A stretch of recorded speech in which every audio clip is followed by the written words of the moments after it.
शाखेच्या त्या प्रमुख कार्य म्हणून त्याचा धोरा सांभाळत आहेत. म्हणजे संयोजनाच्या पातळीवर ही एक वाचक चळवळ, साहित्य चळवळ महाराष्ट्रामध्ये आघाडीनं सांभाळणाऱ्या या आमच्या भगिनी सुनीताराजे पवार माई यांचे स्वागत करतो. म्हणजे त्यांच्या सगळ्या प्रवासामध्ये आज जी त्यांनी चालकळ कादंबरी जी आलेली आहे त्यांची, तर ती कादंबरी चिकाटीनं निष्ठेनं म्हणजे ते कादंबरी लिखाण करताना असताना त्याच्यामधली जी भूमिका आहे ती मांडत असताना पुन्हा पुन्हा लिहावं लागतं. हे प्रकाशकांना माहिती आहे की एकदा लिहिलं आणि मग मी पुन्हा नको ह्याच्यामध्ये असे सुधारणा या गोष्टी सुचवल्या तर लेखक कंटाळा करतो आणि ती कंटाळल्यानंतर फ्लॉप होते. ते तर माझे मित्र प्रमोद कोपरडे आहेत, महाराष्ट्रातले मोठे साहित्यिक आहेत. अनेक लेखकांनी त्यांनी लिहितं केलेलं आहे, मार्गदर्शन केलेलं आहे. पण काही लेखकांनी ज्यांनी त्यांचं ऐकलं आणि ते मोठे लेखक झाले, ज्याने ऐकलं नाही त्यांच्या कादंबरी किंवा मग त्यांची पुस्तकं फेल केली. जेवण विषय या आमच्या समाजवादी युवक दल दाखवून नरेंद्र दाभोळकरांनी आम्ही समाजवादी युवक दल नावाचं सामाजिक प्रबोधनाच्या महाराष्ट्रातल्या सामाजिक चळवळीमध्ये काम करत होतो. तर त्या सगळ्या प्रवाहामध्ये त्यांच्या सहवासामध्ये जेवण विषय आले. सातारोडला आई त्यांची मी पाहिलेलं आहे की अतिशय कष्ट करून वडील वारले, कष्ट की अण्णाभाऊ साठे एक कादंबरी त्यांनी मला दिली वाचायला. ते वाचल्यानंतर मला तो अण्णाभाऊ साठेंचा सगळं जे आहे वर्णखोरं अण्णाभाऊ साठेंच्या याच्यामध्ये, आणि त्याचा जो नायक आहे धुरंधर नायक फकीरा आणि यांचा सगळं जातपीडच्या याच्यामधला प्रवाह आहे तो कृष्णा खोऱ्यातला आहे. म्हणजे सातारा तालुका, जावली तालुका, वाई तालुक्यामधली सगळी गावांचा ह्याच्यामध्ये नायकाचा प्रवास. आणि मला म्हणजे वारणा खोरत अण्णाभाऊंचा यांचं कृष्णा खोरं त्याचा जो फकीरा नायक आहे तो मला नायक आज त्यांचा संभा नायक माझ्या डोळ्यासमोर फकीरा म्हणून मला उभा राहिला. मला म्हणजे त्याची जे तुला मी करत नाही. पण तशी कादंबरी की अतिशय कमी शिक्षण, म्हणजे अण्णाभाऊ शिक्षण कमी झालं, हे शाळेत गेले का नाही असेच अण्णाभाऊंची परिस्थिती होती. आणि अण्णाभाऊंनी अतिशय ग्रामीण भागाच्या ह्याच्यामध्ये ताकदीनं उभं केलं चित्र. आणि हा देखील कमी शिकलेला, ऐक्य झालेला, कष्ट करणारा आणि परिस्थिती ह्याच्यातून परिस्थिती झगडून घरची परिस्थिती आहे. MIDC मध्ये किती पगार मिळतो आपल्याला सगळ्यांना कल्पना आहे. ते ह्याच्यामध्ये करून देखील त्याचं या कृष्णा खोऱ्याचं त्याच्या मनामध्ये जो अनुभव आहे तो अनुभव जीवन दगदगता अनुभव येतो. त्यांनी नायक समान नायक उभा केला. आणि तो कळत असताना अण्णाभाऊच्या ह्याच्यामध्ये अन्याय शोषण ह्याच्यावरचा फकीराव संघर्ष करून उभा राहतो. त्याच्या पुढं मला हा नायक याचा जो आहे तो त्याच्या पुढचा आहे की सत्यशोधक विचाराच्या चळवळीचा विचार घेऊन मी सातारोडला तो त्याचं बालपण पाहिलं, बालपण गेलं. आणि सातारोडला त्याच्यामध्ये की केशवराव विचारे गुरु सत्यशोधक चळवळीची त्याचा अनुभव आला. आणि म्हणून कादंबरीमध्ये तो परिसराचं विचाराचं, सत्यशोधक विचाराचं, महात्मा फुलेंच्या विचाराचं चित्र, भूमिका त्याच्यामध्ये त्यांनी उभी केलेली आहे. आणि म्हणून संविधानानं जात मुक्त समाज निर्माण होईल, समतानिष्ठ समाज निर्माण होईल असे स्वप्न बाळगलं. ती संकल्पना जी आहे ती मूर्त स्वरूपामध्ये संविधानाच्या रूपात बाबासाहेबांनी आणण्याचा प्रयत्न केला.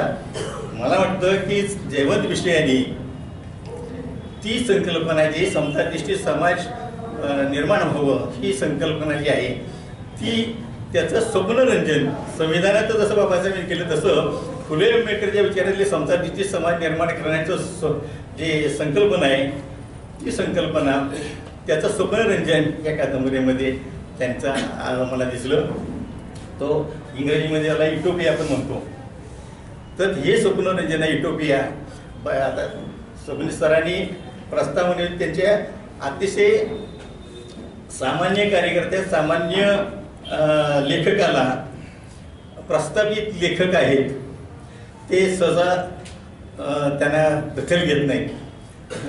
ते दोन्ही सांगितले की सबनीस सरांनी एवढा मोठा दिग्गज साहित्यिक समीक्षक त्यांनी प्रस्तावना लिहिली आहे सामान्य याला कार्यकर्त्यांना प्रेरणा देण्याची, आणि ती त्या संमेलन 400 त्यांची 420वी प्रस्तावना आहे याला. आणि त्या प्रस्तावनेमध्ये त्यांचं सबनीस सरांनी म्हणजे काय करतात, अलीकडे प्रस्थापित लेखक काय करतात, मुखपृष्ठ बघायचं, मलपृष्ठ बघायचं आणि त्याचे 1-2 पान चाळायची आणि त्याच्यावरती समीक्षा करायची, त्याच्यावर बोलायचं. त्याच्यावरती तो अर्धा तास पाऊण तास बोलत असतो लेखक. पण मूळ त्या माणसाला लेखकाला न वाचता प्रस्थापित लेखक दुर्लक्षित करत असतो किंवा दखलच घेत नाही. अशा वेळेला या सबनीस सरांनी हे पुस्तक अतिशय नवोदित लेखकाचं पुस्तक हे तपशीलवर वाचले. त्यांच्या सरांची जर प्रस्तावना जर तुम्ही वाचली तर त्याच्यामध्ये कथानक सांगत नाही की याच्यामध्ये जात पिढीचा जो सगळा कथानकाचा जो आशय आहे तो आशय, आणि मी आता सांगितलं तसं आहे की समतानिष्ठ समाज निर्माण करण्यासाठी मानवतावादी भूमिका पुढं महात्मा फुले यांच्या सत्यशोधक विचाराचा पुढं जाणे कसा जाईल हे स्वप्नरंजन आहे. त्या स्वप्नरंजनाचं दर्शन त्याचं जे हे जे आहे ते समीक्षा जी आहे त्याची तुम्हाला त्या प्रस्तावना वाचल्यानंतर त्याचं पूर्ण आशय तुमच्यासमोर उभा राहतो. तर असा हा कोणकर बाबाराव पानवटा चळवळीच्या मध्ये साहेब हा घेतला. आणि त्रिपुटी सत्याग्रहात 2 महत्वाच्या गोष्टी झाल्या. या त्रिपुटी सत्याग्रहाच्या याच्यामध्ये 2 कलाकृती बाहेर आल्या की अनिल आमचे मित्र लक्ष्मण माने यांची उपरा कादंबरी जी आहे ती त्रिपुटी सत्याग्रहाच्या वेळेला ती आलेली आहे की त्या याच्यामध्ये अनिल अवचट आणि लक्ष्मण मानेची चर्चा केल्यानंतर त्याला लिहितं केलं आणि त्याचं जे पुढं स्क्रिप्ट आहे ते दाभोळकरांच्या आपण त्याच्यामध्ये त्याचं अनेक वेळा वाचन केलं आणि ते उपरा आलं आणि गाजलं. मला वाटतं त्रिपुटी परिषदेचं फलित ते दुसरी कलाकृती हे त्या परिषदेला उपस्थित राहिलेल्या त्याच्यामध्ये त्या जाणीवा पानवट्याच्या जाणीवा समता चळवळीच्या जाणीवा या आत्मसात केल्या आणि तो अनुभव विश्व आहे. त्या अनुभव विश्व हे अतिशय प्रभावपणे यांनी मांडलेलं आहे. असा आमचा लेखक मित्र त्याचा पहिलीच कादंबरी आहे. त्यांनी अतिशय मेहनत आतापर्यंत 35-36 वर्ष आम्ही काम करतो समितीकडे जेवण करतो. त्याचा एक स्मरणिका आहे त्याच्यामध्ये त्यांचा सहभाग राहिलेला आहे. तर ती स्मरणिका त्यांना मी देतो.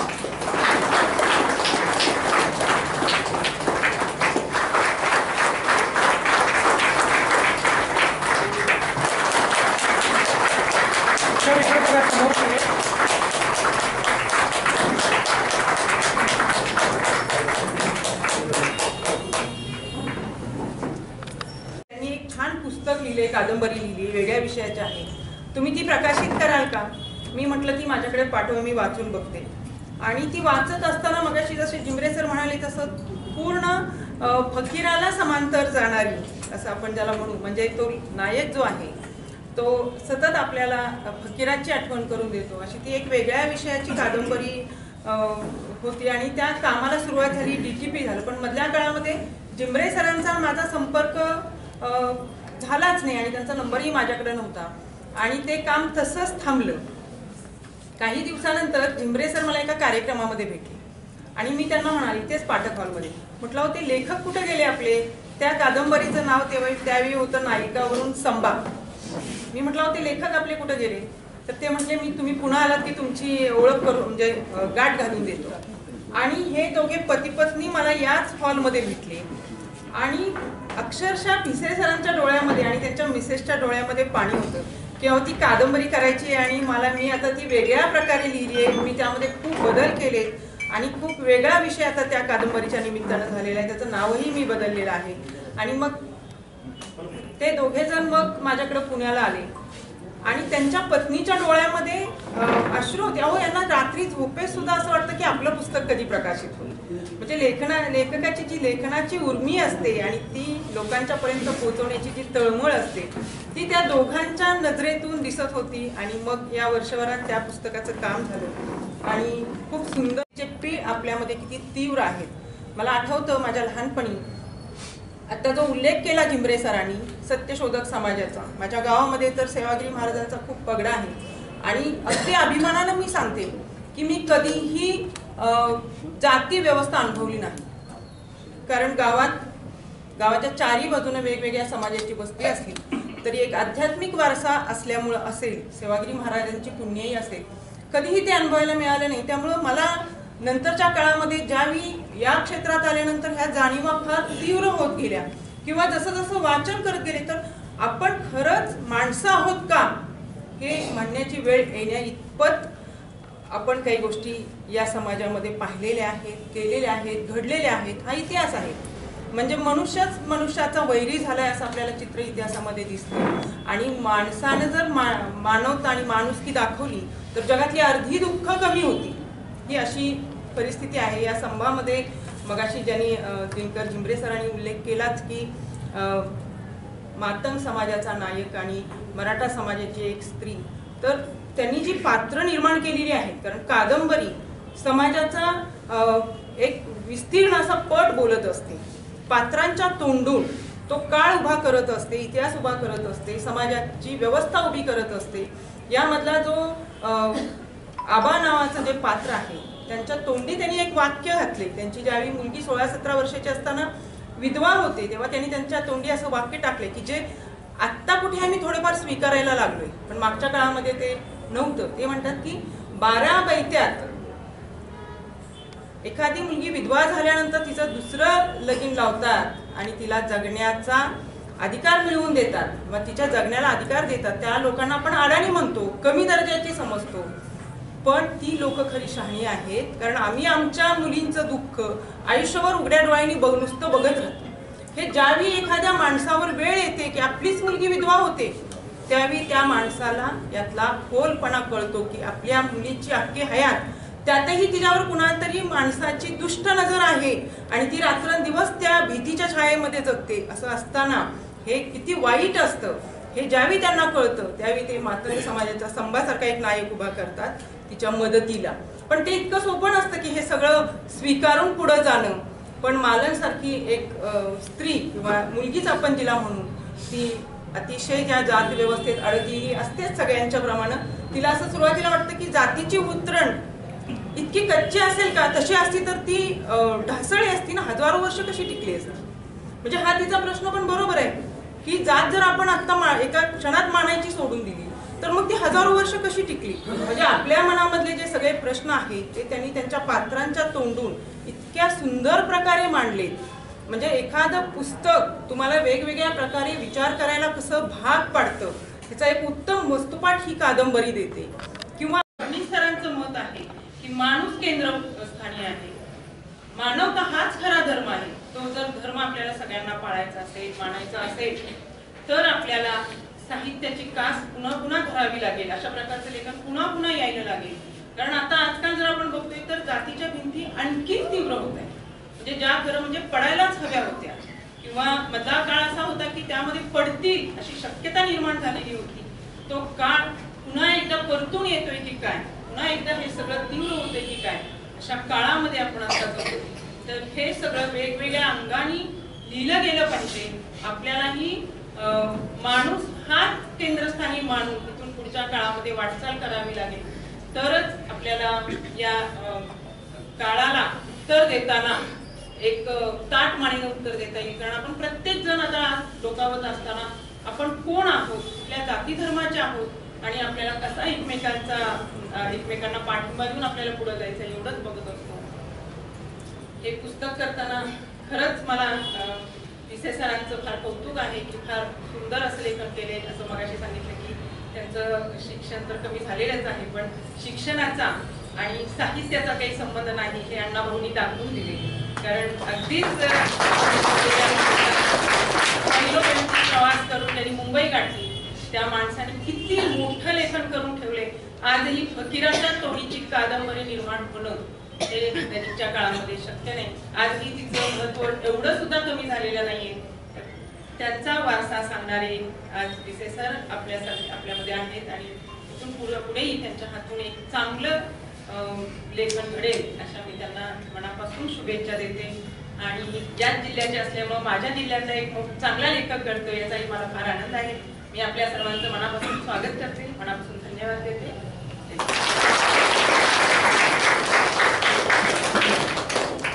आज माझ्या जाणपिढी या पहिल्या पुस्तकाचे प्रकाशन होत आहे. हा माझ्यासाठी खूप आनंदाचा क्षण आहे. गेली कित्येक वर्ष मी या क्षणाची वाट बघत होतो. वयाच्या 20व्या वर्षी माझी पहिली कथा छापून आली होती आणि आज 60 पार केल्यानंतर स्वतःचं पुस्तक असावं हे स्वप्न पुरं होत आहे. कसलंही भले नसलेला मी साधा लेखक, पण माझ्या पहिल्या पुस्तकाला साहित्य क्षेत्रात आदराने घेतलं जाणारं मोठं नाव ज्येष्ठ विचारवंत डॉक्टर सबनीस सरांनी प्रस्तावना लिहिली. त्यांची प्रस्तावना माझ्या पाठीवर पडलेली कौतुकाची थाप आहे. ती आनंदाने गरवावी अशीच आहे. तो प्रेमाचा धागा प्रस्तावनेपुरता न राहता प्रत्यक्ष प्रकाशन सोहळ्याला त्याची प्रमुख उपस्थिती माझ्यासाठी आनंदाबरोबरच अभिमान वाटावा असेच आहे. मी त्यांच्या कायम प्रेमी राहण्यातच पसंत करेन. ज्येष्ठ विचारवंत बेडकर सर आणि जबरे सरांचे गेले 45 वर्षाचे जवळचे संबंध आहेत. त्याच्यामुळेच मी फुले शाहू आंबेडकर विचारधारेत आलो आहे. त्यांच्याबद्दल मनात कायमच आदराची भावना राहिलेली आहे. प्रकाशन क्षेत्रातल्या नामांकित अशा संस्कृत प्रकाशनच्या बाईंनी पहिल्या भेटीतच पुस्तक छापणार आहे हा शब्द दिला होता. तो त्यांनी अतिशय सुंदर पुस्तकाची निर्मिती करून खरा केला आहे. त्यांच्या आणखी एका मोठ्या कामाचा उल्लेख आवर्जून केला पाहिजे. माझ्यासारख्या नवोदित लेखकाच्या पहिल्या पुस्तकाला डॉक्टर सबनीस सरांची जी प्रस्तावना लाभली आहे ती माईंच्यामुळेच. त्यांनीच माझं पुस्तक सरांच्या परत पोहोचवलं आहे.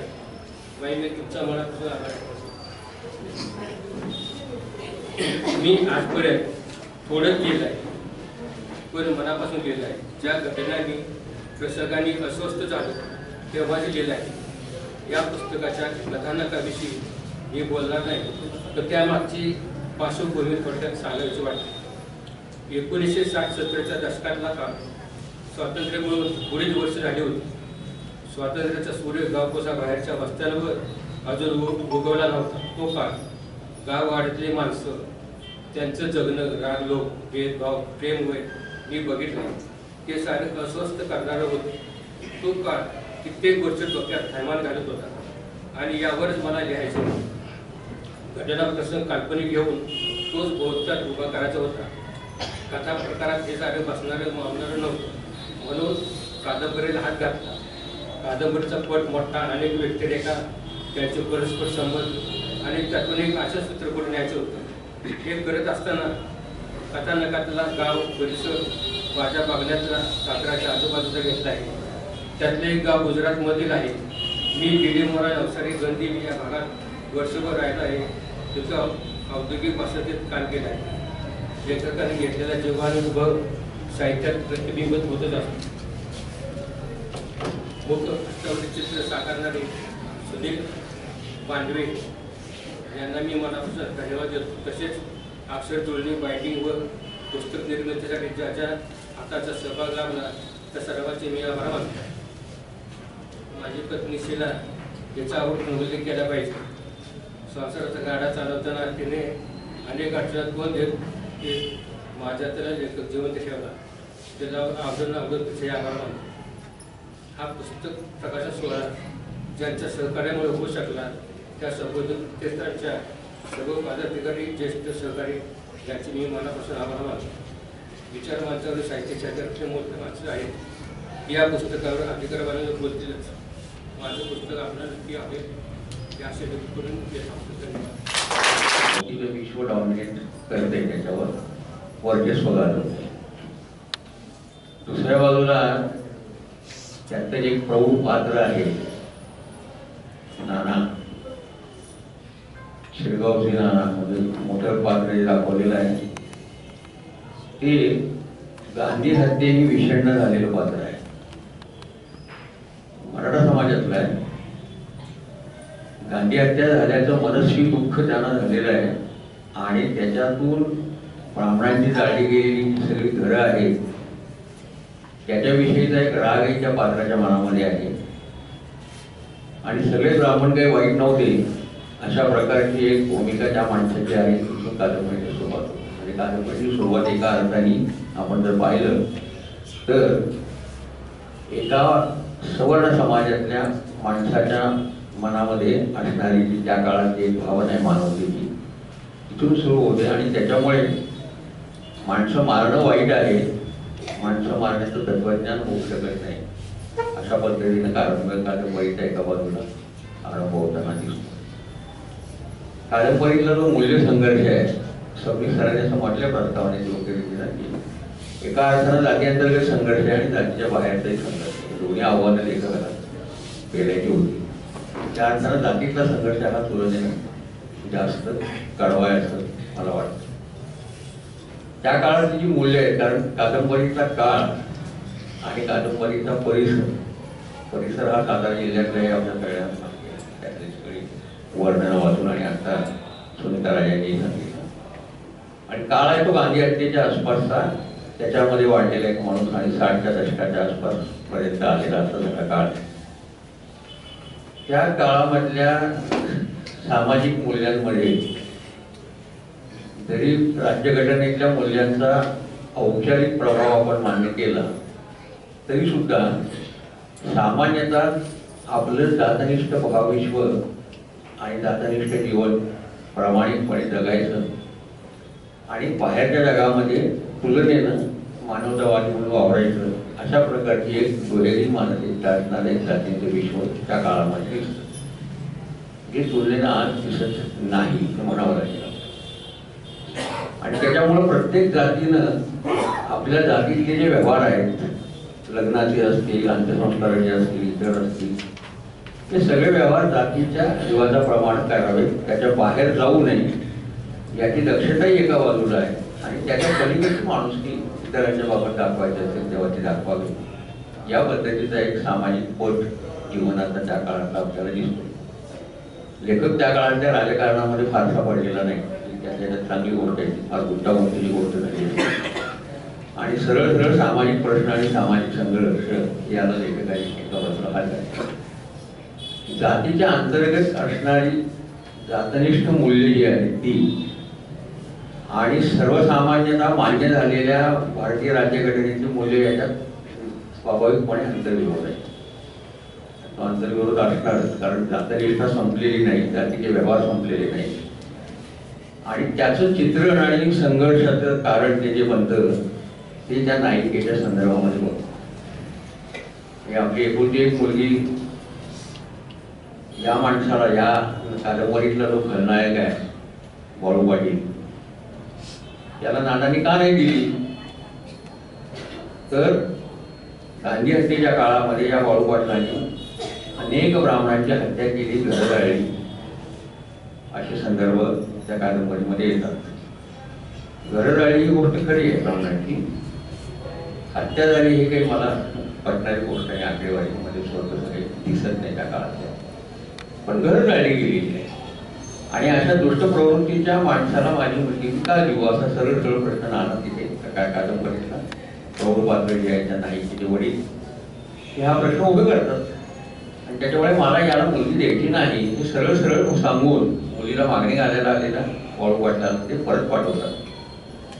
तिथे त्याला भावकीबरोबर झालेला आपला अपमान झाल्यानंतर त्याच्या मनामध्ये सोडाची ईर्ष्या प्रेरणा तयार होते आणि सोडाच्या भूमिकेतून पुढं या मुलीचं आयुष्य कसं उद्ध्वस्त करता येईल या दृष्टीनं तो सतत शेवटपर्यंत विचार करताना कादंबरीमध्ये दाखवलेला आहे आणि त्याचे प्रयत्न करताना दाखवलेला आहे.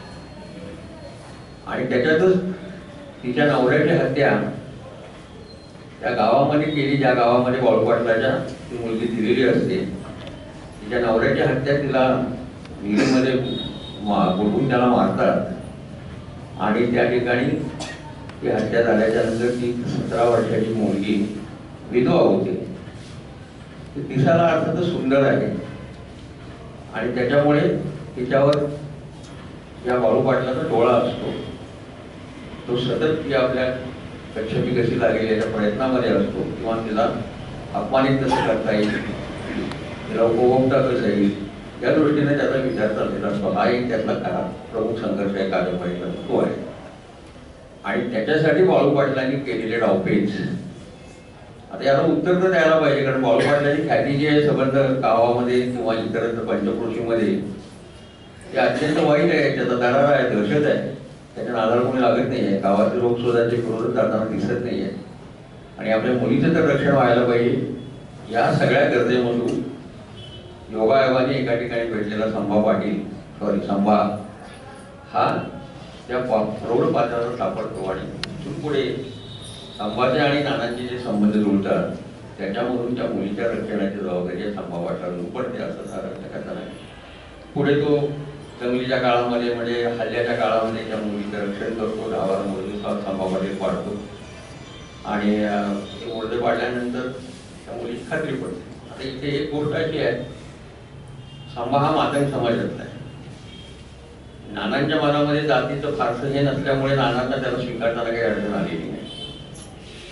आणि तो ज्या वेळेला आपल्या मुलीच्या सासरी आपली मुलगी आणि तिची सासू या दोघीच राहत असतात. मोठा वाडा असतो, शेती असते, मोठं खटला असतं. तिच्या संरक्षणासाठी त्याने तिथे राहावं. त्याच्या आईला किंवा गावात राहणाऱ्या माणसांना मी काही कमी पडू देणार नाही असं नाना सांगत असतात. आणि तो तिथे गेल्यानंतर जेव्हा त्या दोघींनाही कळलं नाही केला आणि तिच्या सासूला की हा मातंग समाजातला आहे, तेव्हा त्याचं तोंड स्वाभाविकपणे वाकडं झालेलं. हे कसं काय, हे नानांचं जे वाक्य मागाची माहिती केलं की पहिल्या जातींमध्ये निदान पुनर्विवाहाची पद्धत आहे, ती मराठ्यांच्यामध्ये नाही, त्या काळात तर नव्हतीच. आजही ती अजून तुरळकच आहे. आणि त्याच्यामुळे तिचं रक्षण जर झालं पाहिजे. बाळू पाटील कुठल्या क्षणी काय करेल सांगता येत नाही. म्हणून हा मातंग समाजातला तरुण तिथे राहायला गेल्यानंतर त्या दोघींचं आणि त्या मातंग समाजाच्या तरुणाचं जे नातं आहे, सुरुवातीच्या काळात तिरस्काराचं नातं आहे. पण तो अत्यंत निष्ठावान आहे नाना पाटलाच्या त्या प्रौढ पात्राला, त्या नायिकेच्या वडिलांना.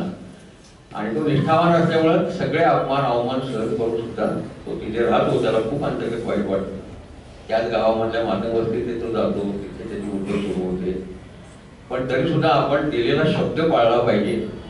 हे जे एक त्या काळातलं मूल्य आहे, त्या मूल्याला मी नक्कीच अजूनही मूल्य म्हणणार नाही. हे निष्ठेचं जे मूल्य आहे ते माझ्यामध्ये सरंजामशाहीचं मूल्य आहे. निष्ठा ही सरंजामशाहीमध्ये वेगळ्या पद्धतीने व्यक्त होत असेल. पण हे तो म्हणतो की मी जोपर्यंत नानानं शब्द केलेला आहे त्या वचनाला मी जागणार आणि त्यातनं मी पळून जाणार नाही. माझा किती अपमान झाला तरी चालेल. इथे त्याच्या करारी पाण्याचं चारित्र्याच्या एका अंगानीचं एक दर्शन आपल्याला घडतं.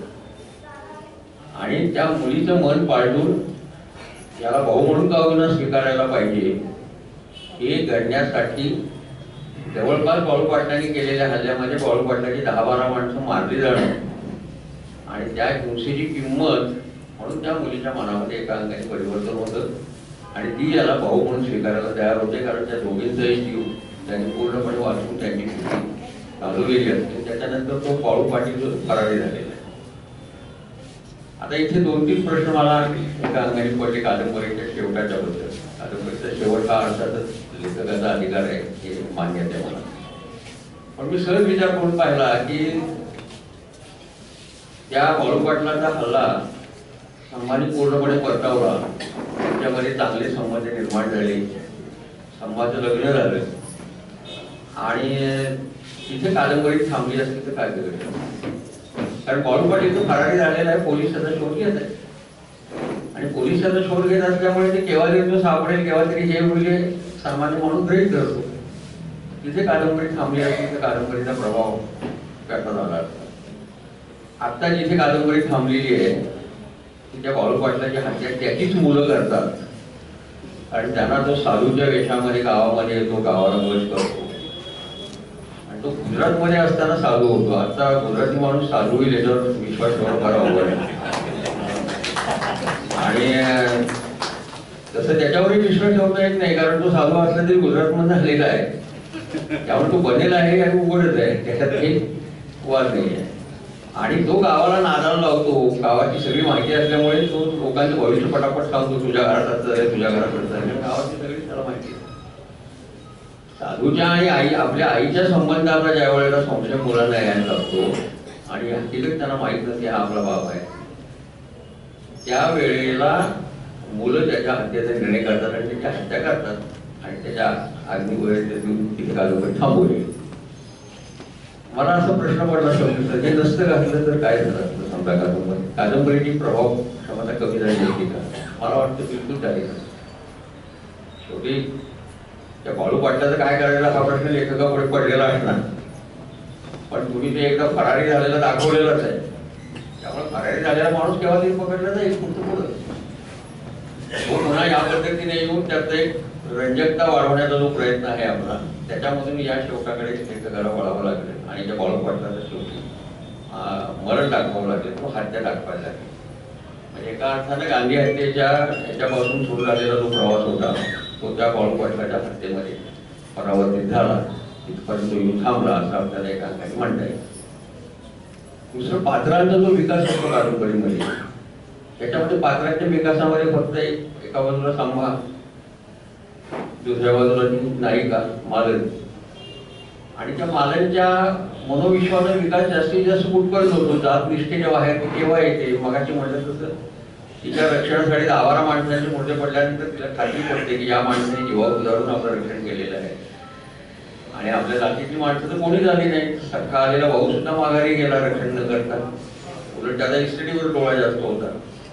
त्याच्यामुळे जातीच्या बाहेरच्या माणसाने जातीचा विचार न करता दिलेल्या शब्दाला लागून आपलं रक्षण केलं, हे तिच्या त्या परिवर्तनाचं विकासाचं कारण आहे. पण त्या विकासाला मर्यादा काय आहे इथेच, कारण की याचा मुलगा दत्तक घेण्यापर्यंत तिच्या मनाचा विकास होतो, पण स्वतः विधवा असताना दुसरा एखादा जोडीदार बघून अगदी भले मराठा समाजातला गाते ना पुनर्विवाह करावा असं तिच्या मनामध्ये येत नाही. ते येत नाही याचं कारण तो काळ जो आहे तो 60च्या दशकाच्या आसपासचा काळ आहे, 60-65 पर्यंत. कारण त्याच्यात जी पुढाऱ्यांची नावं आहेत, आबा म्हणजे किसन वीर असणारे लगेच कळतं आपल्याला, बाळासाहेब देसाई त्याच्यामध्ये आहे, आणखी काही नावं आहेत, आणि त्या सगळ्यांच्या हस्ते तर संवाद सत्कार होतो, दरोडेखोरांची तुलनाबद्दल वगैरे. हा सगळा काळ सत्कारच्या आधीच ऐकून देणं आणि त्या काळातलं हे मूल्य होतं. मगाशी मी म्हणालो तसं जाती कायम राखायच्या, पण जातीचा पीळ थोडासा टिला होईल या पद्धतीनं सार्वजनिक जीवनामध्ये वर्णन करायचं. एखादा आंतरजातीय विवाह झाला तर रडत तो स्वीकारायचा, इथपर्यंत त्या समाजाच्या विकासाची आपल्या त्या काळामध्ये अवस्था होती. त्याचा परिणाम म्हणून मालन या पात्राचा विकास हा जास्तीत जास्त मुलगा दत्तक घेण्यापर्यंत होतो, विवाहापर्यंत तिचा निर्णय जात नाही, हे आपल्याला समजून घेत आहे. त्याच्यामुळे ही कादंबरी एका ग्रामीण भागाच्या भावकीतलं सगळं दर्शन घडवते. जातीची पीळ किती घटित असतात, कोणतीही आणीबाणीची परिस्थिती निर्माण झाली तरी सुद्धा ते पीळ कसे कायम राहतात आणि अगदी शेवटच्या टप्प्यावर सुद्धा त्या अंत्यसंस्काराच्या वेळेला कोणी अंत्यसंस्कार करायचा असा प्रश्न ज्या वेळेला येतो साम्राज्याचा, त्यावेळेला झालेला संघर्ष गावाशी याच्याशी नाना अंगावर घेतात. स्वतः प्रौढ पात्र जे आहेत त्यांना नायिकेचे वडील, आणि ते गावाला 4 गोष्टी सुनावतात तेव्हा तो अंत्यसंस्कार होतो. म्हणजे त्या गावामध्ये जे त्या गावाची जुनी मानसिकता ही ठाई दिसून येते अशा प्रकारची त्याच्यामध्ये आहे. आणि अगदी निर्वाणीच्या क्षणी सुद्धा लोक जातीच्या पिढ्याच्या बाहेर यायला तयार नाही, हे शेवटपर्यंत चित्र या कादंबरीमध्ये दिसतं. त्या चित्रामध्ये काही फारसा बदल झालेला दिसत आपल्याला नाही. आणि त्याच्यामुळे एका बाजूला ग्रामीण भागातील जे असं चित्रण आपण ज्याला म्हणू, मूळ वास्तव जे आहे ते वास्तव, त्याच्यातून व्यक्त होणारे मूल्य, त्याच्यातून येणारा संघर्ष आणि त्याचबरोबर पात्रांचा होणारा मर्यादित विकास, पात्रांनी स्वीकारलेली मूल्य आणि 2 मूल्य संघर्षामधला पुन्हा आंतरविरोध, हे सगळं या कादंबरीवर आपल्याला विखरून राहिलेलं दिसतं आणि एका चांगल्या कादंबरीचं दर्शन आपल्याला याच्यातून मिळतं. मी म्हणतो की मराठीला या निमित्ताने चांगला कादंबरीकार मिळालेला आहे, त्यांनी पुढे असं राहायला पाहिजे. आणि कादंबरीचे विषय आता हळूहळू तुम्ही नव्या जगाकडे आलेला आहात, जागतिकीकरण झालेलं आहे, समाजामध्ये पुष्कळ निर्णयात गरजे बदल होत आहेत, माणसापुढचे प्रश्न अत्यंत बिकट होत आहेत. अशा जगण्या मरण्याच्या प्रश्नांचा संघर्ष कमीत घेऊन एखादी पुढची चांगली कादंबरी आली तर बरं होईल. पण आता एक गमत अशी दिसते सर मला की शहरीकरण वाढतं आणि वाढतं जागतिकीकरण, याच्यामुळे शहराचा तोंडावळा आणि खेड्याचा तोंडावळा याच्यामध्ये फार फरक नाही. त्यामुळे कदाचित एक शक्यता अशी दिसते की आजच्या कादंबरीमध्ये प्रादेशिक चित्रण कमी कमी होत चाललेलं आहे आणि संघर्षाचे प्रश्न तुलनेनं कॉमन दिसणारे जास्त दिसतात. म्हणजे शेतीच्या संबंधाच्या सगळ्या कादंबऱ्या जरी आता आपण बघितल्या तर शेतकऱ्यांच्या आत्महत्या असतील, शेतमालाच्या किमतीचा प्रश्न असेल, दुष्काळ असेल, गावाचं राजकारण असेल, धोरण असेल, अशा स्वरूपाच्या याच्यावर येतात. प्रादेशिकता म्हणजे काही वेगळं होतं ते आता शिल्लक राहिलेलं नाही. त्यामुळे साहित्यामध्ये त्याचं चित्रण तुलनेनं कमी दिसतं. एकेकाळी प्रादेशिक कादंबरी आपण मराठी कादंबरीचे वैशिष्ट्य सुद्धा मानलेलं होतं, आज ते तसं नाही सांगता येत. त्याच्यामुळे यापुढे जिल्हा किंवा हे असं न धरता कुठला तरी भूभाग हा तुम्हाला कादंबरीत दाखवावाच लागेल, त्याला पर्याय नाही. पण हे जे संघर्षाचे जगण्या मरण्याचे प्रश्न आहेत हे सगळे प्रश्न घेऊन आपण एखादी नवी कादंबरीचा संकल्प करावा. आणि पहिली कादंबरी असं वाटत नाही याचं कारण त्याला कथालेखनाचा अनुभव आहे आणि कथालेखनाचा अनुभव असल्यामुळे संवाद आणि हे या दृष्टीने कादंबरीमध्ये कुठेही कच्चेपणा किंवा पहिलेपणा असं फारसं जाणवत नाही. कादंबरीची भाषा दुहेरी आहे. त्यांचा जो निवेदक आहे तो नागर भाषेत बोलतो आणि पात्र काही वेळेला ग्रामीण भाषेमध्ये बोलतात. जेवढा एक विवेक त्यांनी शेवटपर्यंत पाळलेला आहे. त्यामुळे नागर भाषेचा निवेदक आणि ग्रामीण भागातवर एकूण वास्तव याची एक सांगड घालण्याचा त्यांचा त्यातला प्रयत्न आहे. तुलनेनं तो यशस्वी झाला. कादंबरी वाचायला घेतल्याच्या नंतर सलग वाचू होते एका ओघामध्ये, हे त्या कादंबरीच्या शैलीचं वैशिष्ट्य आहे. आणि त्या दृष्टीने ही कादंबरी प्रत्येकाने आपल्यापैकी वाचून आपापल्या भागामधल्या चित्रणाची त्याचं तुलना करून पाहायला पाहिजे आणि त्या दृष्टीने या कादंबरीचं स्वागत करतो. आणि बाबासाहेबांच्या मातोश्री भीमाबाई आंबेडकरांच्या स्मृतीला मी अभिवादन करतो. बाबासाहेबांच्याही कर्तृत्वाला आणि अण्णाभाऊंच्या कर्तृत्वाला मी विनम्र अभिवादन करतो. साताऱ्याच्या या ऐतिहासिक भूमीमध्ये संबोधी प्रतिष्ठाननं आयोजित केलेल्या या पुस्तक प्रकाशन सोहळ्याचे सन्माननीय डॉक्टर किशोर भेटकियाळ, या पुस्तकाचे लेखक जयवंत भिसे, त्यांच्या पत्नी आदरणीय भिसेताई, पुस्तकाच्या प्रकाशिका, महाराष्ट्रातील एक नामवंत समीक्षक म्हणून मी ज्याचा उल्लेख करू इच्छितो त्या आणि नुकतंच ज्यांना प्रमुख कार्यवाह पुणे मसापचं मिळालेलं आहे ते आमच्या भगिनी सुनीताताई राजे, त्याचबरोबर या कार्यक्रमाचे अध्यक्ष सन्माननीय दिनकरराव, संबोधीचे सर्व पदाधिकारी, उपाध्यक्ष, सेक्रेटरी, कोषाध्यक्ष, सर्व कार्यकर्ते, सन्माननीय कोपरे आणि सन्माननीय चिटणीस, सर्व सातारकर बंधू भगिनींनो, संबोधीच्या या दुसऱ्या कार्यक्रमाला मी हाजरी लावलेली आहे. यापूर्वी मुक्ता मनोहरांच्या भीमाबाईचा पुरस्कार त्यांना दिला होता, त्यावेळेला मी हजर होतो. त्यावेळेलाच आपल्या संस्थेचा परिचय मला झालेला आहे. 35 वर्षाची ही तपश्चर्या, जात धर्माच्या पलीकडे संविधान सुसंगत अशी कार्यक्रमाची रेलचेल, निष्ठावंत आणि प्रामाणिकपणावर आणि संबंध सर्वांच्या त्यागातून, सर्वांच्या संघटनात्मक प्रयत्नातून वेगवेगळे कार्यक्रम आपण आयोजित केले. संबंध महाराष्ट्र या संबंध पुरस्काराच्या निमित्तानं आपण इथे एकत्र केलं. त्या क्षेत्रातील मान्यवर स्त्री पुरुषांना आपण भीमाबाईच्या नावाने पवित्र पुरस्कार दिला. त्यामध्ये ब्राह्मणापासून ते संबंध सर्व जातीपर्यंतचे पुरस्कार मला दिसतात.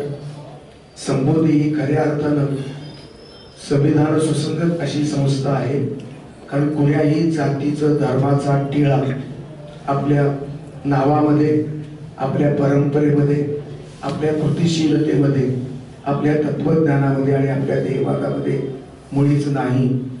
कारण पाठक हॉलमध्ये हा कार्यक्रम घेत आहात ही एक बाब.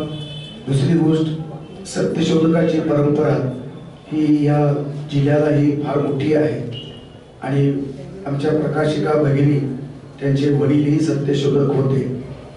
जयवंतराव भिसे यांच्या सत्यशोधनाच्या संदर्भातला संस्कारही या संबंध पुस्तकाच्या मुशीतून जाणवतो. विशेष म्हणजे बाबा आढावांची समाजवादी चळवळ आणि आमचे गुरुवर्य नरहर कुरुंदकर यांचाही सामाजिक जाणीवेचा संस्कार वारशाच्या रूपानं जयवंत भिसेंच्या लेखणीवरती उमटल्याचा मी अनुभवतोय. जयवंतराव भिसे यांना मी पहिल्यांदा अनुभवतोय, पहिल्यांदा पाहतोय, पहिल्यांदा भेटतोय. काल सविस्तर मी कथानक जाणून घेतलं आणि पुस्तक वाचताना डोळ्यासमोर एक जयवंतरावाची मूर्ती आणि प्रतिमा समोर येत होती. या पुस्तकाचं कथानक तसं वरवर पाहता ग्रामीण जातीच्या संदर्भातलं असलं तरी त्यामध्ये बारकावे प्रचंड आहेत. सूक्ष्म अशा प्रकारची मांडणी आहे आणि ही कल्पनात्मक योजना अशा प्रकारची कादंबरीची मांडणी करताना मला ही कादंबरी पहिली आहे असं मला वाटलं नाही. त्यावेळेस तर मला लेखकाला बोलण्याचा योगच आला नव्हता.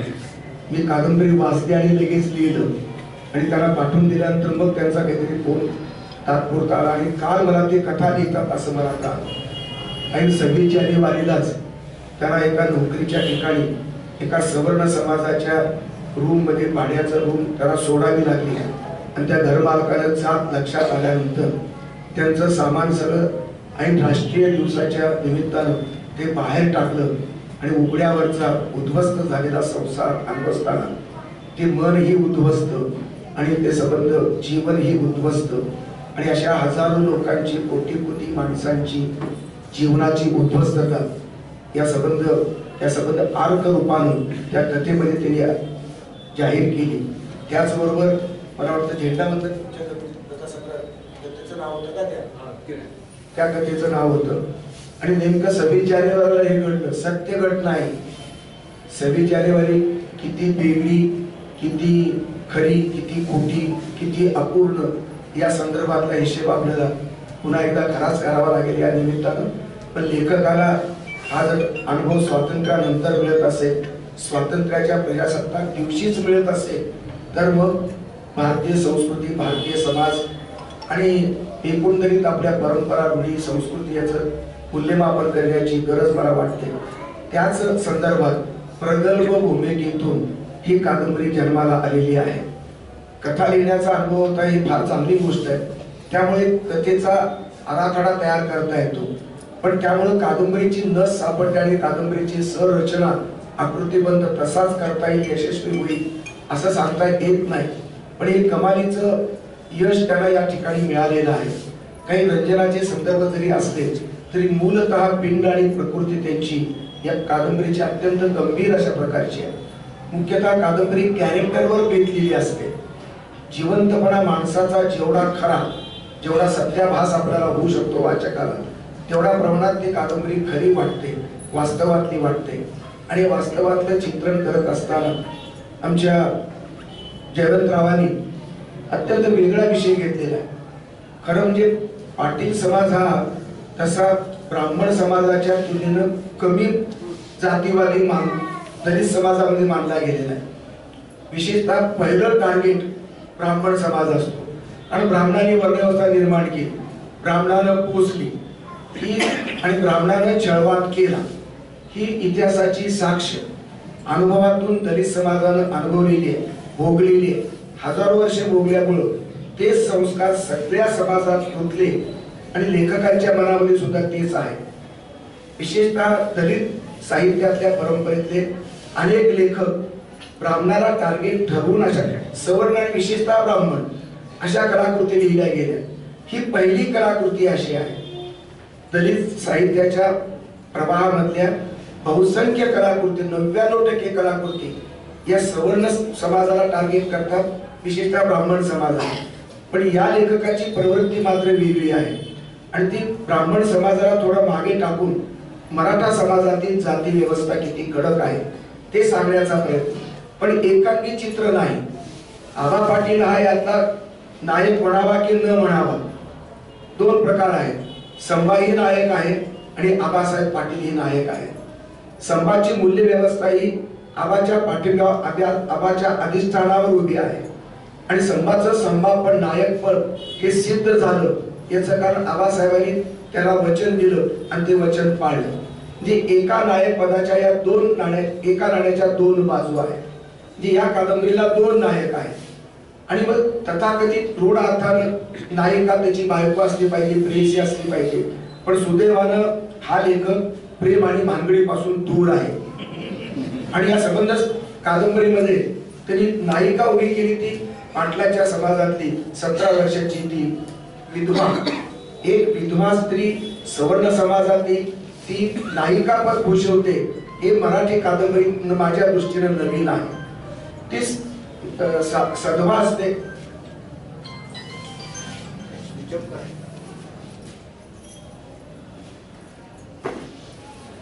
आबासाहेबांचे संस्कारी सत्यशोधकी आहेत आणि संभावरती ते शिक्षण फारसं नाही.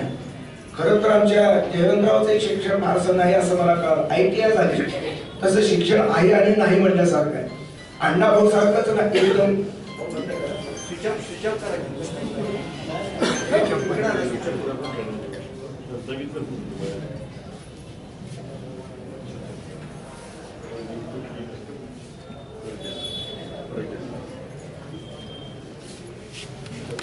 अण्णाभाऊंच्या वारशातला लेखक आहे आणि म्हणून याचं कौतुक आहे. कारण अण्णाभाऊची लेखणी सर्व अर्थाने मला प्रचंड, त्याचा आज मला कौतुक करायला मला वेळ पुरणार नाही, त्यांचं कौतुक बाजूला नाही. त्यामुळे अण्णाभाऊंचं मी आज सांगू शकत नाही. पण मी एक सांगतो, प्रचंड गारुड केलेले आहे माझ्या डोक्यावरती. माझ्या गुरुला सुद्धा मी नरळ कुरुंदकरांचे दोष मी कधीच सांगितले नाही. पण ज्या श्रीनाथ पेन्शनच्या कादंबरीचा आमच्या कुरुंदकर गुरुजींनी महत्वाची कादंबरी, अत्यंत कोंडी फोडणारी कादंबरी म्हणून गारंबीचा बापूचा उल्लेख केला आणि फकीराचा उल्लेख त्यांनी केला नाही. कुठेही फकीरा ही कादंबरी कुठेही कमी नाही. उलट गारंबीचा बापूपेक्षा किंवा तुमच्या मर्डेकरांच्या कादंबरीपेक्षा, भालचंद्र नेमाळेच्या कोसलापेक्षा 1000 पटीनं सर्व अर्थानं कलात्मक असणारी कोसला आपली तुमची फकीर असताना कुरुंदकरांनी का तिचं गौरव केला नाही, नोंद सुद्धा घेतलेली नाही, याबद्दल मी कुरुंदकरांना दोष दिलेला आहे. आणि अण्णाभाऊंना अव्वल कादंबरीकार म्हणून, अव्वल लेखक म्हणून मी मान्यता आहे, विश्वात्मक लेखक म्हणून अण्णाभाऊंना मी मान्यता दिलेली आहे. माझ्या मान्यतेची गरज नाही. पण अण्णाभाऊ आणि बाबासाहेब आंबेडकर हे संवादी युगपुरुष आहेत. दोन्ही युगपुरुष आहेत आणि संवादी आहेत. हे नाव आता नुकतंच त्याचं पुस्तक प्रकाशित केलं जात आहे, जळगावचं एक प्रकाशन काढत आहे. संवादी युगपुरुष बाबासाहेब आणि अण्णाभाऊ, दोन समाजातले मी भेदभावना, त्याचं ते वितुष्ट, हे सगळं मी अनुभवलेलं आहे. मी दलित नसलो तरी दलित चळवळीमध्ये मी वावरतो, राहतो, ऐकतो, अनुभवतो. त्यामध्ये प्रचंड विष पेरणी या संबंध RSSच्या लोकांनी त्याच्यात केलेली आहे आणि महार वेगळे आणि मातंग वेगळे अशा प्रकारची विषाची पेरणी झाली आणि त्यामध्ये मातंग काही बळी पडले आणि बौद्ध समाजाचे लोक बळी पडतात आणि त्यामध्ये दोघांचे वितुष्ट आलेलं आहे. हे वितुष्ट कमी व्हावं, जावं, नष्ट व्हावं म्हणून अण्णाभाऊंचं आणि बाबासाहेबांचे संवादी अशा प्रकारचे संदर्भ घेऊन मी ते पुस्तक लिहिले. त्या अण्णाभाऊच्या भाषात आमच्या जयवंतरावांनी ही संबंध कादंबरी लिहिलेली आहे. ही मालन जी उभी केली आहे ती विधवा मालन होते. तिच्या बॅकग्राऊंड एक तरी दिले. कथेमध्ये कथा ही अशा उपकथानक खूप घेतली, पण दुसरी उपकथानक नाही. एकेका व्यक्तिरेखेलाच एक कहाणी दिली, जोडली. ही विधवा मालन असताना अगोदर आबा पाटलांनी त्याला त्या बाळू पाटलाच्या गावामध्ये दिली आणि बाळू पाटील आणि आपल्या भावासाठी मागणी करत होतो. ही मागणी केल्यानंतर आबासाहेब पाटील त्याला देत नाहीत. नकार का देतात? हेही पाटील आणि तेही पाटील. पाटलांच्या पलीकडे आबासाहेब जाऊ शकत नाही. सत्यशोधकी विचाराचे पाटील आहेत, पण ते ही जात सोडून आंतरजाती विवाह करण्याइतपत ती प्रगती खुद्द आबासाहेब पाटलांच्या विचारांची झाली. कृतिशीलता अजून कमी पडते हे जाणवतं आणि म्हणूनच त्यांनी पुरेसे सत्यशोधकी संस्कार मानववरती सुद्धा करू शकलेले नाही. हा एका अर्थानं आबासाहेब पाटलांमधल्या विकासाची कमतरता आहे का ते व्यक्तिमत्वाचीच विचारांची अपूर्णता आहे?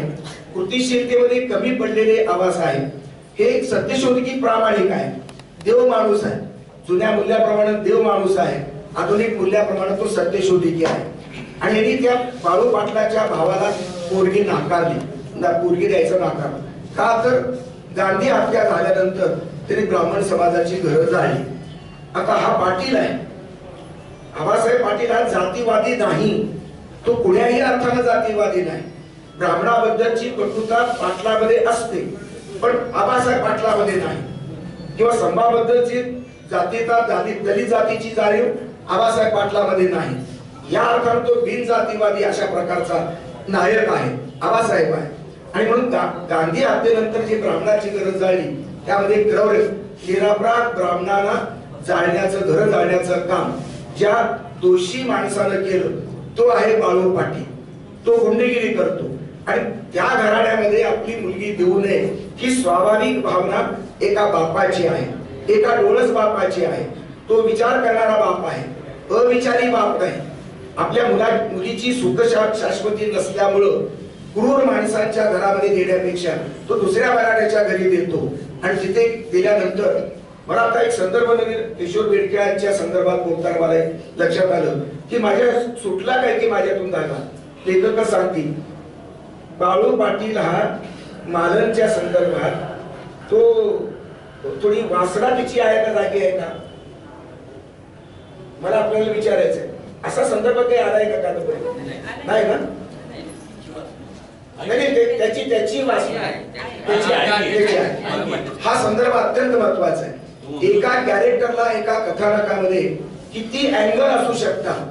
बाळू पाटील गुंड आहे, तो हलकट आहे, संस्कारहीन आहे. हाही पाटील, आबासाहेबही पाटील आणि बाळू पाटील, दोन पाटलामधला हा संघर्ष मला अत्यंत महत्वाचा वाटतो. कुठलाही पाटील समाजाचा लेखक विश्वास पाटलानं सुद्धा असा संघर्ष रंगवलेला नाही. जयवंतरावांनी तो संघर्ष दाखवलाय. आणि हा संघर्ष दाखवत असताना डेप्थमध्ये ती कॅरेक्टर उभे केलेली आहे. कारण बाळू पाटलाचं कॅरेक्टर सर्व अर्थानं एक घाणेरडं कॅरेक्टर आहे. तो सूड भावना घेतो, क्रूर आहे तो, आणि म्हणून गुंडगिरी करतो.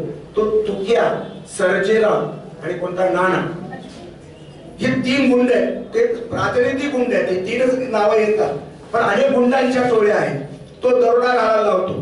तो मग त्या मालनच्या नवऱ्याला पाण्यात बुडून मारण्याचा प्रयत्न करतो, मारतोच. कशामुळे तर दोन कारणामुळे. एक सूड भावना आहे, दुसरी लालसा आहे. सुडेच्या भावनेच्या शेजारीच लालसा असते. ही अत्यंत महत्वाची कॅरेक्टर, मानवी कॅरेक्टरनं प्रवृत्तीचा संघर्ष अत्यंत महत्वाचा आहे. एखादी प्रवृत्ती किती वाईट असू शकते त्याचं दर्शन व्यक्तित्वामधून घडवणं हे लेखकासाठी चॅलेंज असतं. आणि ते आमच्या जयवंतरावने हेरलेलं आहे. ते कॅरेक्टर फार, म्हणजे हा कॅरेक्टर निळूखोरीचं असं काम करतो आणि बायका चप्पल मारावं असं वाटतं, तसं कॅरेक्टर, दुष्ट कॅरेक्टर हे उभं केलेलं आहे. आणि त्याला कुठलाही सुधारण्याचा, विकासाचा त्याला पश्चातापाची शक्यता नाही. उलट मालन आणि तुमच्या त्याची सासूबाई हे पारंपरिक पाटील कुटुंबातल्या संस्कारातले. मालन ही आबासाहेबांची मुलगी आहे. खरं तर 17व्या वर्षी तिचं लग्न झाल्यामुळं ते संस्काराचं वय जे अजून अर्धवटच आहे. ते खरे संस्कार बुद्धिवादी, सत्यशोधक, सामाजिक समतेचे, जाती व्यवस्थेच्या विरुद्धचे संस्कार जे व्हायला पाहिजे ते तितक्या खोलवर मालनमध्ये झाले नाहीत. आणि म्हणून मालन आणि सासूबाई हे विधवेचं आयुष्य जगत असताना, दोन्ही विधवा आहेत, ते जगत असताना त्यांच्या मदतीसाठी आलेला गावात संभा आहे. गुंडगिरी आपल्या भावकीशी तो संघर्ष करतो आहे, त्यांच्यासाठी आलाय. त्यांचा वाडा वर आणि डेळच खाली आहे. तो डेळजमध्ये त्याची व्यवस्था आहे. ते वर वाड्यात राहतात, त्याला वाड्यामध्ये प्रवेश नाही कारण तो मातंग आहे. ते हे संबंध सहन करतो तो. आणि अशा परिस्थितीमध्ये त्या दोन्हीच्या मनामधला जातीय वास हा स्पष्ट केलाय.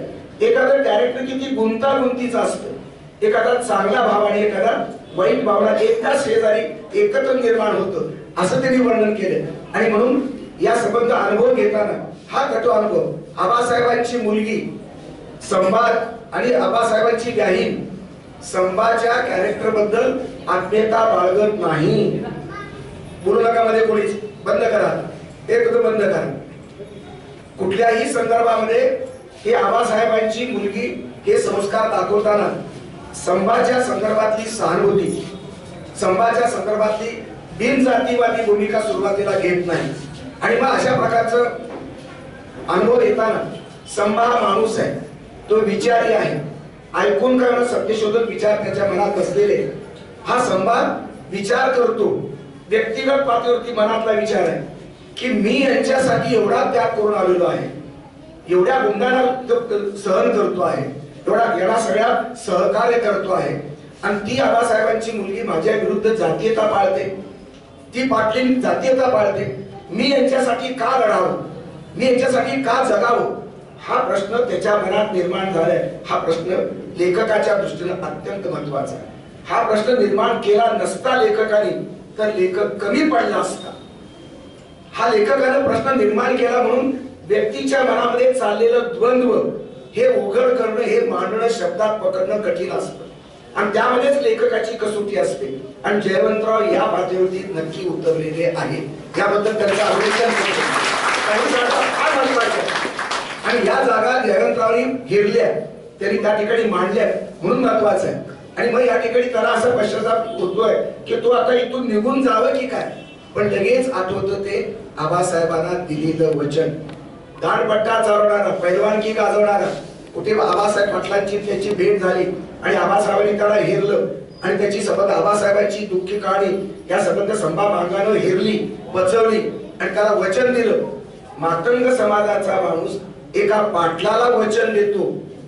आता पाटलं वचन पाळणारेच आहेत असं सांगता येत नाही, सगळेच पाटलं असतात असं नाही आणि सगळेच मातंग असेल, पण बहुतेक मातंग समाजाची परंपरा आहे गावासाठी इमानदारीने वागण्याची. पाटील असो, कुलकर्णी असो, तो फकीरामधला विष्णुपंत कुलकर्णी याच्याबद्दल सॉफ्ट कॉर्नर अण्णाभाऊंना आहे. एक ब्राह्मण खतरनाक दाखवला बदमाश आणि दुसरा विष्णुपंत कुलकर्णी चांगला दाखवलाय. इथे सुद्धा ब्राह्मणाबद्दलची एक सहानुभूती म्हणण्यापेक्षा एक डोळस भूमिका आमच्या जयवंतरावाची आहे. या ठिकाणची ही संबंध ब्राह्मणाबद्दलची कळव निर्माण करताना, ही संबंध या ठिकाणी व्यक्त होताना या प्रसंगामध्ये त्यांनी अत्यंत सुंदर अशा प्रकारचं स्वभाव दर्शन, व्यक्ती दर्शन, मनाचं दर्शन घडवलेलं आहे, विचारांचं दर्शन घडवलेलं आहे. आणि मग संभा निघून जायचं म्हणतो, पण तो संभानं वचन दिलेलं आहे पाटलाला. त्या वचनासाठी तो राहतो आणि नंतरच्या क्रमामध्ये मालन आणि त्याच्या सासूमध्ये परिवर्तन करतो, विकास होतो. माणसाला विकास असू शकतो. बाबासाहेबांनी सुद्धा अशा विश्वास ठेवलाय, माणसाच्या परिवर्तनावर विश्वास ठेवला. म्हणून तर बाबासाहेबांनी राणेंना गौरवलेलं आहे. म्हणून तर बाबासाहेबांनी गांधीतला महात्मा पचवला शेवटी आणि गांधीच्या संबंध त्या मंत्रिमंडळातल्या प्रवेशाला आणि घटना सभेच्या अध्यक्षपदाला संवादाची भूमिका करून हात पुढे केला आणि त्याच्यात प्रवेश केला. हा गांधी आंबेडकरांचा संवाद आहे. माणूस बदलू शकतो, हिंदू माणूसही परिवर्तनशील असू शकतो, यामध्ये आंबेडकरांचा विश्वास आहे, संविधानाचा विश्वास आहे आणि या लेखकाचा विश्वास आहे. म्हणून त्यांनी त्या ठिकाणी हे बदल घडवला. आणि मग ही जी दोन कॅरेक्टर आहेत, दोन लेडीज, सवर्ण समाजातल्या पाटलाच्या या व्यक्तिमत्वामध्ये बदल झालेला आहे. आणि तो बदल कसा, तर संभा आपल्यासाठी आलेला आहे, संभा आपल्यासाठी झटतो आहे. ही भूमिका लक्षात गेल्यानंतर त्यांची सुधारणा होते, परिवर्तन होतं मनामध्ये. आणि त्या जात पात मानत नाहीत, इतक्यापर्यंत टोकाला गेलेले आहेत की दोन महत्वाचे संदर्भ आहेत की ती पाय विसरून पडला आणि ती काय सासूबाई वारते. शक्य आहे, असं काही मुद्दामच मारला, असं काही लेखकाने मारला असं मी म्हणणार नाही. सहज घडला आणि ते मृत्यू पावले. सासूबाई मेल्यानंतर तिच्या अग्नी द्यायचे. आता घरात तर पुरुष नाही, पण भावकीतला कोणी माणूस उभा करतात त्या भावकीमध्ये, पण भावकीतला कोणीही माणूस उभा केला नाही, जातीतला माणूस उभा होऊ दिला नाही. याला कारण आबासाहेब पाटील. एखादा सुंदर पाटील सुद्धा असू शकतो, कसा नामांतराच्या लढ्यामध्ये पुचिराम कामेला 32 किलोमीटर जाण्याचा प्रयत्न करणारे अनेक 12 मांगांच्या झोपड्या जाताना त्याला आपल्या घरामध्ये संरक्षण देणारे पाटील काही होते, प्रातिनिधिक पाटील. त्याच्यातला हा पाटील आहे. हा पाटील येतो गावामध्ये आणि सासूबाईच्या त्या चितेला अग्नी देताना तो संभाचा पुकारा करतो. संभाला सांगतो ती जबाब देतो. गाव सगळे विरोधात, भावकी विरोधात, पण त्याला समजावून सांगतो, तिथं बोलतो आणि संभा त्या ठिकाणी तो अग्नी डाग देतोय. हा प्रवास व्यक्तीचा एकदम दुसऱ्या टोकाला असलेला प्रवास हा महत्वाचा आहे. समाज बदलू शकतो. कर्मठ समाज विकसित होऊ शकतो यावरती बाबासाहेबांचा विश्वास आहे, लेखकाचा विश्वास आहे आणि म्हणून ते आम्हाला पटतं. ही सबंध भूमिका पुढे की मालन कुठे डेव्हलप होते कशी. मालनला मूल नाही, प्रॉपर्टी तर भरपूर आहे, विलास त्याचा सक्का भाऊ आहे मालनचा आणि त्याची भावजेकडे लक्ष्मी, हे दोघे जोडप आहे, हे स्वार्थी आहे, प्रॉपर्टीवर डोळा, बहिणीच्या प्रॉपर्टीवर डोळा आहे आणि म्हणून ते मालनला कधीही साथ देत नाही, गुंडांच्या विरुद्ध उभे राहत नाही, त्याला जीवला म्हणून कधी उभे राहत नाही, भाऊ म्हणून उभे राहत नाही, ते निघून जातात गावाला. अशा वेळेला संभाचं लग्न झाल्यानंतर त्याचं मूल आपण दत्तक घ्यावं असा विचार मालनच्या मनामध्ये घोळतो आणि तो कादंबरीत प्रकाशित प्रसिद्ध होतो. कादंबरीत प्रसिद्ध झाला तो येतो, प्रकट होतोय, हे महत्वाचं आहे. अशक्यता आहे की नाही संबंध महाराष्ट्र मराठ्यांचा असताना, इतकी भावकी आणि गावकी प्रचंड जातीवादी असताना, कितीही सुधारणा झाला तरी अग्नीला दाळ देण्याचं, प्रेताला दाळ देण्याची भूमिका ही मराठा समाज मान्य करेलच असं नाही, पण ते धाडस केलं. असं कधी कधी काळाच्या पुढे जाऊन लेखकाला धाडस करावं लागतं, क्रांती करावी लागते. आज यांनी हे धाडस कागदावरती केलं, उद्या 50 वर्षामध्ये दाद द्यायला मागे पुढे जातीयता संपेल आणि मागे पुढे नक्की अशा प्रकारची माणुसकीची भावना निर्माण होईल. माझ्या मनात 1 लाख वर्ष लागतील, पण दत्तक घेण्याचा विचार, मातंगाच्या मुलगा दत्तक घ्यायचा पाटील समाजामध्ये किती क्रांतिकारक घटना आहे, ही जरी तिने दाखवली नाही तरी तो विचाराच्या पातळीवरती, जाणीवेच्या पातळीवरती क्रांतिकारक विचार म्हणून मालन हे नायक ठरते. मातंगांच्या रेसी होत नाही.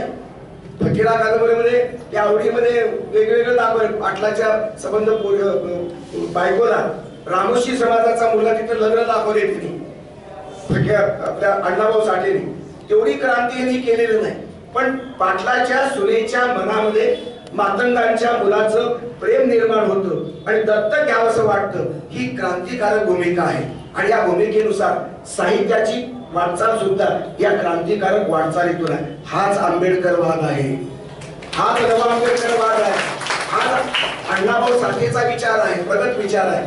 अण्णाभाऊंच्या संबंध कादंबऱ्या वगैरे एक पुस्तक त्यांनी आचार्य अत्र्यांना अर्पण केले, आत्रेय ब्राह्मण. उषाताई डांग्यांच्या बायकोला अर्पण केलं, उषाताई डांगे ब्राह्मण. अमरशेख मुसलमान माणसाला, अमरशेख मित्राला पुस्तक अर्पण केलंय.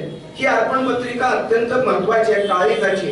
ही जशी जातीच्या पलीकडे लेखकाची भावना आणि भूमिका जाते, तसं जयवंतरावाच्या बाबतीमध्ये मला हे जातीपातीच्या पलीकडला माणूस मला दिसतो आहे.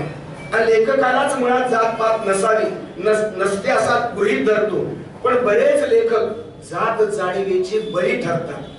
ब्राह्मण लेखक आहेत, जाती जाणीवेचे बळी ठरलेले, मराठा लेखक आहेत, बहुजन लेखक आहेत, दलित लेखक सुद्धा आहेत. मातंगांच्या पातळीवरती सुद्धा जात जाणीवेचा कळत नकळत बळी ठरून लेखणी चिंब जातीमध्ये बुडवून मग कादंबरी तयार होते, मग कविता तयार होते. जयवंतरावांची लेखणी जातीच्या पलीकडे तितकार करून ती संबंध पानावरती उमटली, याचं चित्र, या संबंध चरित्र या कादंबरीत. या सर्व पातळीवरती विचार करताना हा जो नायकाच्या बाबतीमध्ये विचार मांडला आपला, 2 नायिका नाण्याच्या 2 बाजू, नायक आणि तुमचा संभा आणि आवाज आहे, आणि नायिकेचा विचार मांडला. दरोडा एक हात आहे. अनेक नाट्यपूर्ण घटना या संबंध कलाकृतीमध्ये आहे. या घटना सहकारण आलेल्या आहेत. व्यक्तिरेखांचा जिवंतपणा हा मला प्रभावित करणारा मुद्दा आहे आणि तो कादंबरीमध्ये आवश्यक असतो, तसा तो या ठिकाणी आलेला आहे. आणि मग या बाजूची तो शेवटी दरोडा घालता आणि दरोडा तो त्याच्यातही मारतो. हा संभा अनेक तू बुडून त्या 2 लोकांना, गुंडाला बुडवून मारतो, बदला घेतो. तो मारल्यानंतर पोलीस कायच्या मागे लागेल. कच्चे दुवे काही या कादंबरीत आहेत.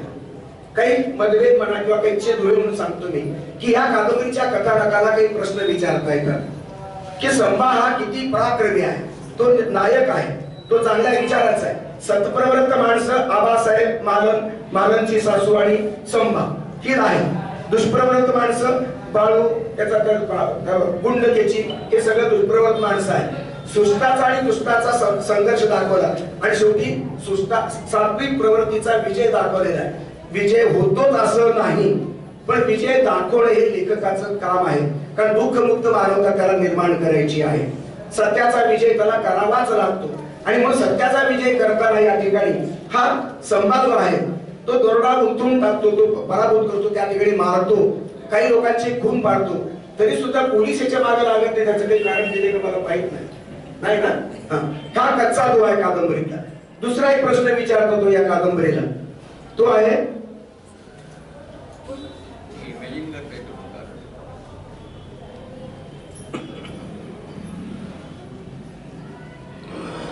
बाळू पाटील हा दरोडा घालायला लावतो. अनेक पाटलं दरोडा घालायला लावतात, कुलकर्णी दरोडा घालायला लावतात. ते गुन्हेगार म्हणून जमत नाही. पोलिसांना माहिती असतं पण तिथपर्यंत जाऊन पोहोचता येत नाही. मास्टर माइंड शोधता येत नाही. मास्टर माइंड हा शेवटी मास्टर माइंड पडद्याआडच राहतो आणि मरतात दुसरे जण. हा दरोडेखोर जे आहे ते सगळे गेल्यानंतर त्याच्या मागे पोलीस आहेत आणि हा बाळू पाटील पळून का जातो, तर कादंबरीच्या सोयीसाठी त्यांनी केलेलं आहे. ही कृती असते, करावी लागते, त्याला इलाज नाही. सिनेमा जर आम्ही अत्यंत अतार्किक सिनेमा आम्ही पाहतो तर अशा प्रकारची कादंबरी का नाही पाहायला पाहिजे, अशा प्रकारचे अनुभव आला पाहिजे. आणि म्हणून ही संबंध तो बाळू पाटील फरार होतो. फरार का झाला, का होण्याची गरज आहे का, पोलीस मागे लागतील म्हणून. दरोड्याचा खून जर दरोड्याचा संदर्भ जर त्याच्याशी जोडला गेला तर आपण फरार झालं पाहिजे म्हणून तो गुजरातमध्ये जातो. गुजरातमध्येच का जातो, कारण त्याने तिथं काम केलेलं आहे. गुजरातमध्ये तो साधू होऊन येतो. आता साधू म्हणून तो आला, तो नाटकी माणूस आहे. गुजरातची माणसं बहुतेक नाटकी असतात. मोदी ही नाटकीच आहेत आपले, काही प्रश्न नाही. रामाचं किती भांडवल, राम हा इतका सज्जन माणूस आहे. राम हा देव माणूस आहे. राम एक पत्नी आहे. रामाचा आदर्श आहे. रामाला सुद्धा वापरणारा किती महान नायक असला पाहिजे. आणि म्हणून यांनी गुजरातच्या संदर्भ दिला आणि तो साधू होऊन पुन्हा परत आला. आता मला एक लक्षात येत नाही, साधू होऊन परत आल्यानंतर फक्त दाढी वाढलेली आणि कपडे फक्त भगवे असले पाहिजे, एवढाच बदल झालाय. गावात राहिलेला बाळू पाटील 10-20-25 वर्ष राहिला असेल, कुण्याही गावकऱ्याला त्याचं रूप कसं लक्षात येत नाही. त्याचं शंका येते काही लोकांना, पण येत होत नाही. फक्त बायकोला कळतं, बायको ओळखते, बायकोला सांगतो तो आणि त्या ठिकाणी येतो. तो काय येतो, तर संभाचा बदला घेण्यासाठी. बदला घेतो का तो नाही, त्याचे अघोरीच स्वप्न आहे सगळे. हा अघोरीच माणूस आहे. आणि मग आल्यानंतर तिथे पोलीस तर सगळे त्याच्या वाटेवरच असतात. आबासाहेब प्रयत्न करतात पोलिसांनी त्याला पकडावं म्हणून, पण हा परत आल्यानंतर ती बायको, पाटलाची बायको आणि हा नवीन साधू यांचं मेतकूट तिथं बरंचसं जोडलेलं आहे. गाववाले पाहतात की दोघच गावावर अशा प्रकारची बाई आणि माणूस का, साधू व्हा का, साधू व्हा असारा महाराजांसारखा आहे हे लोकांना कळतं. मुलाला सुद्धा वाटतं राम लक्ष्मण त्याची जोडी आहे. नावं काय सुंदर दिली. बाळू पाटलाच्या घाणेरड्या माणसाची राम लक्ष्मणी जोडी अत्यंत सात्विक अशा प्रकारची पोरं दाखवली. हे नवल आहे आणि खरं सात्विक आहे. त्यांना असं वाटतं की आपली आई असं का जाऊन भेटते साधू महाराजांना, त्याला माहिती आहे आपला बाप आहे म्हणून. आईने त्याला सांगितलेलं नाही. का सांगितलं नाही, लेखकांनी सांगू दिलेलं नाही. त्यांनी असं केलेलं आहे. आणि मग आईने सांगितलं नाही म्हणून फक्त तिला माहित आहे की आपला नवरा हा आहे, साधू महाराज आहे. आणि मग साधू महाराज आल्यानंतर भेटी गाठी होतात त्याच्या. मुलाला शंका येते की दरवेळेला आपली आई का जाते याच्याकडे, रात्री बेरात्री का जाते. आणि गावामध्ये मग लगेच गाव आहे, लगेच फुटफुट लगेच पसरते बातमी. त्याच्यामध्ये ही संबंध बातमी पसरल्यानंतर त्या मुलाला वाईट वाटतं की माझ्या आईचं आणि या साधूचं लग्न आहे. अशा प्रकारचं गाव मानेल, आपल्या पाठीत दगा लागेल, धाग लागेल. या भूमिकेतून ते टोकाला जातात.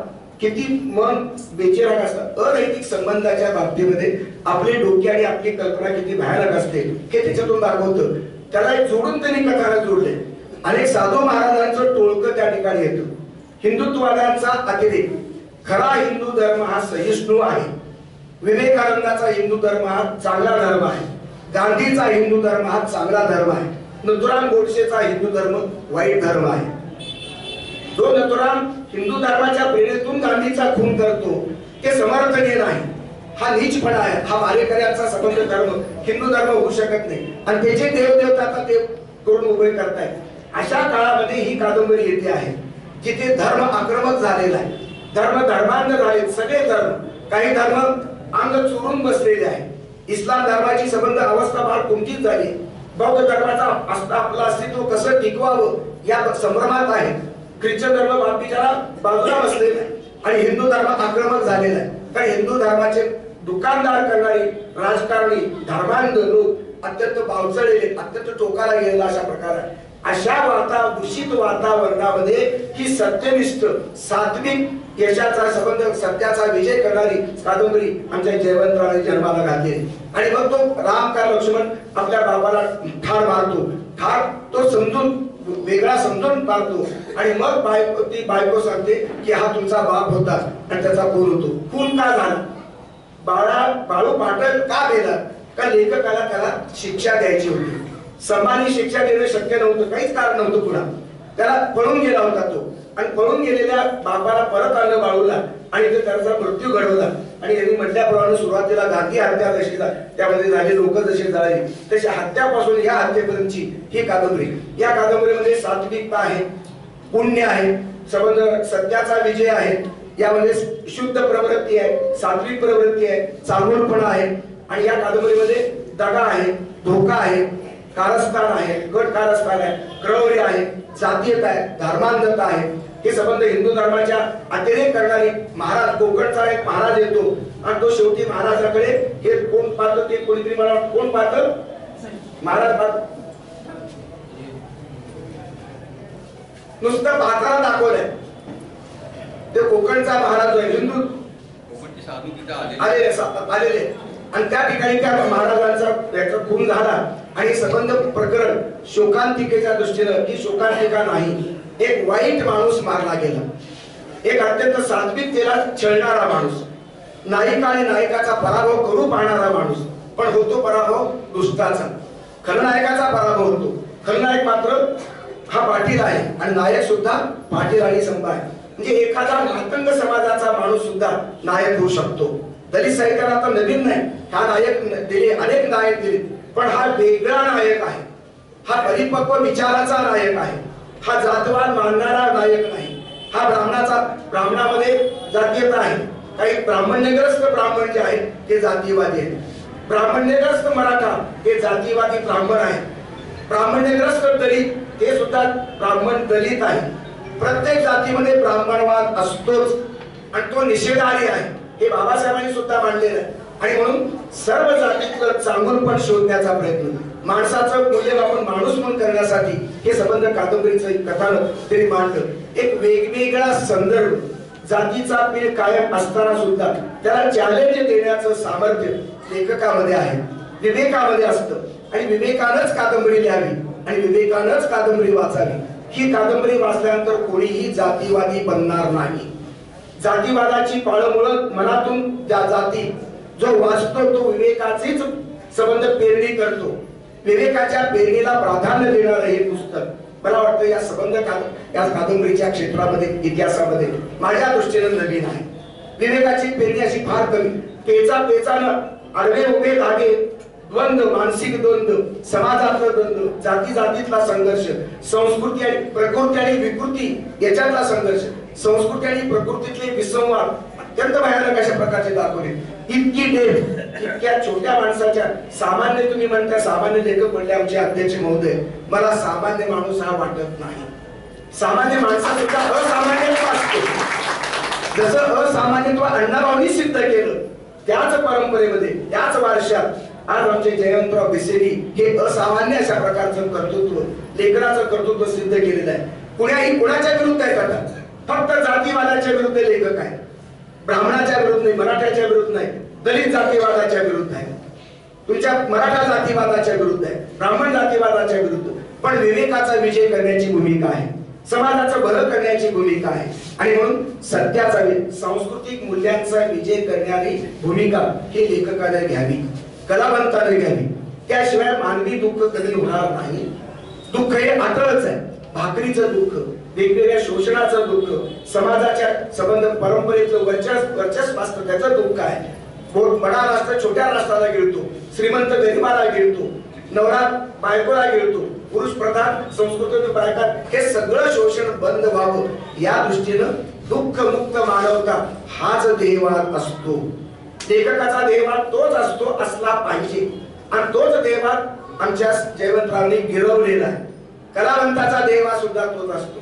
दुःखमुक्त मानवता. राजकारणी लोकांचा सुद्धा तोच असतो देवा, पण ते तर दुःख देणारे आहेत. सध्याचं राजकारण दुःख पसरवणार, दुःख पेरणार आहे. अशा वातावरणामध्ये सत्प्रवृत्तीचा विजय करणारी ही जयवंतरावांची लेखणी अत्यंत मला वंदनीय आहे. याबद्दल त्यांचं अभिनंदन करतो. आपल्या सगळ्यांना अभिवादन करून माझं भाषण